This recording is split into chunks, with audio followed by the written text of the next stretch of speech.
Comme vous le savez, le système Jablotron 100+ propose ou a proposé plusieurs types de panneaux de contrôle. Il s'agissait et il s'agit toujours des JA100K, JA101K, JA103K, JA106K et JA107K. Nous avons déjà arrêté de vendre le panneau de contrôle JA101K et il ne sera plus disponible à la vente. Nous prévoyons de faire de même avec le panneau de commande JA106K.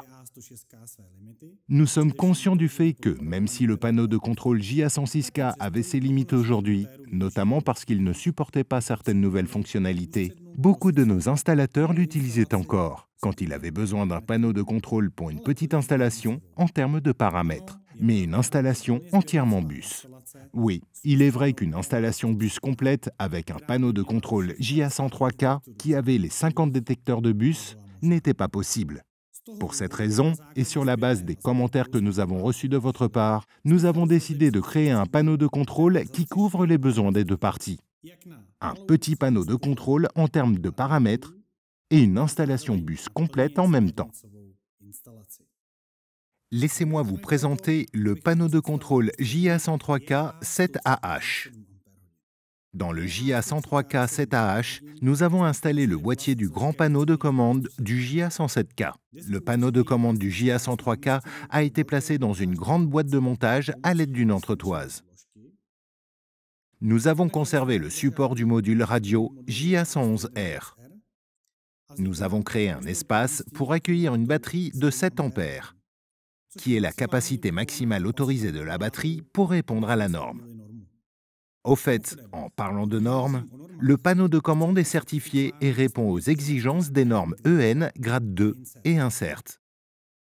Les paramètres sont les mêmes que ceux du JA103K.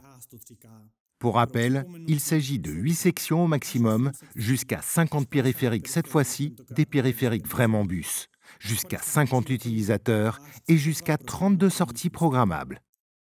Bien entendu, l'utilisation de commutateurs reste une évidence, qu'il s'agisse du commutateur LTE-JA194Y, commutateur GSM, GPRS JA192Y. Je crois que les principaux avantages et les installations possibles de ce tableau de commande sont connus pour tous, mais laissez-moi les résumer. Ces panneaux sont principalement destinés aux petites installations, où une installation bus complète est requise et nécessite donc une alimentation de secours plus importante que le panneau standard JA103K. Ils peuvent donc être utilisés dans des maisons unifamiliales ou des locaux commerciaux plus petits.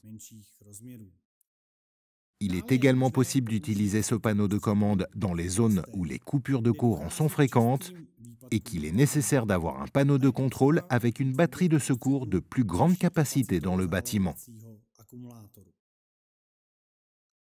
Enfin, et surtout, l'utilisation d'une grande boîte facilite la disposition de l'installation des bus à l'intérieur du panneau de commande. Comme je l'ai mentionné au début, nous prévoyons d'arrêter la vente du panneau de contrôle JA106K. Les panneaux de commande JA100K, JA103K, JA103K 7AH et JA107K seront inclus dans la gamme de systèmes Jablotron 100+. Le JA100K restera le dernier panneau qui ne sera pas facilité et ne permettra pas une installation de nouveaux éléments bidirectionnels. Cependant, je peux vous promettre que l'année prochaine, nous préparons l'unification de tous les panneaux de contrôle sur la même plateforme et tous les panneaux de contrôle seront au même niveau technologique.